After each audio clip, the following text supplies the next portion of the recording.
I see someone saying that without effective implementation, policies are useless, but those who are to implement are you and me.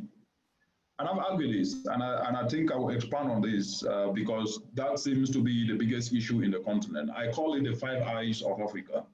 Africa doesn't lack innovations.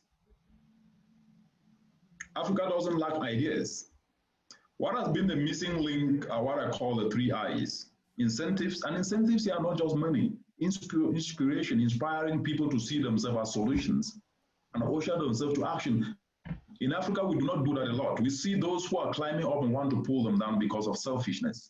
We need to inspire people to know that they can do it, like what we are doing here today.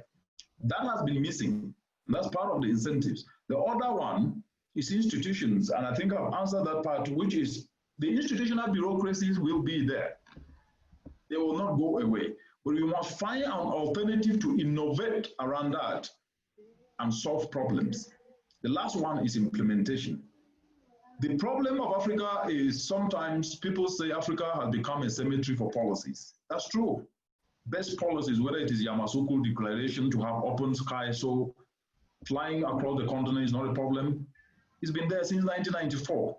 Now we have the Africa Continental Free Trade Agreement. That's excellent news. Let's work together to make sure it gets implemented. It's stationed there in Ghana, in Accra.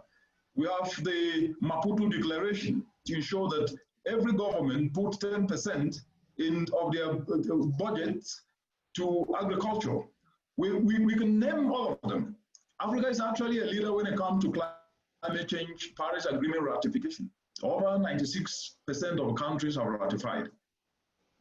The biggest Achilles, and I said it in my speech, is turning that talk and turning the policies to reality. But where we have made the mistake is that we think that government can implement for us. No, it's you and me. We are guilty. And so to ensure that effective implementation takes place, it's for you and me to seize those opportunities of policies on climate smart agriculture or on feed-in tariffs on clean energy or ban on plastics. That's in order enabling the government to create alternatives. And it is you to do it. It is you to do it. Nobody will come and tell you to do it. The fact that we are telling you to do it here doesn't mean that if we don't tell you anything will happen. So seize the opportunity. And that is why we must now start seeing implementation. And I said implementation must become a personal responsibility. So we become champions of implementation. If not, the aspects of institutional bureaucracies of implementation never happening will never happen. And lastly, on that particular point, we must self-believe. There is this problem of if it is not validated, then it means it's not right.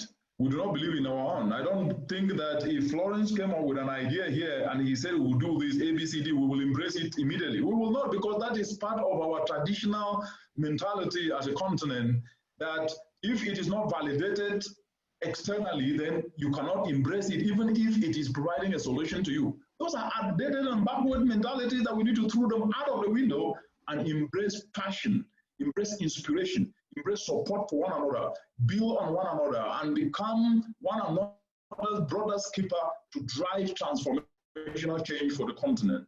Until that happens, and we develop passion to turn challenges to opportunities, the talk of Africa rising will remain a myth. Okay, so thank you very much, Doctor. We are very blessed to have you on this in today's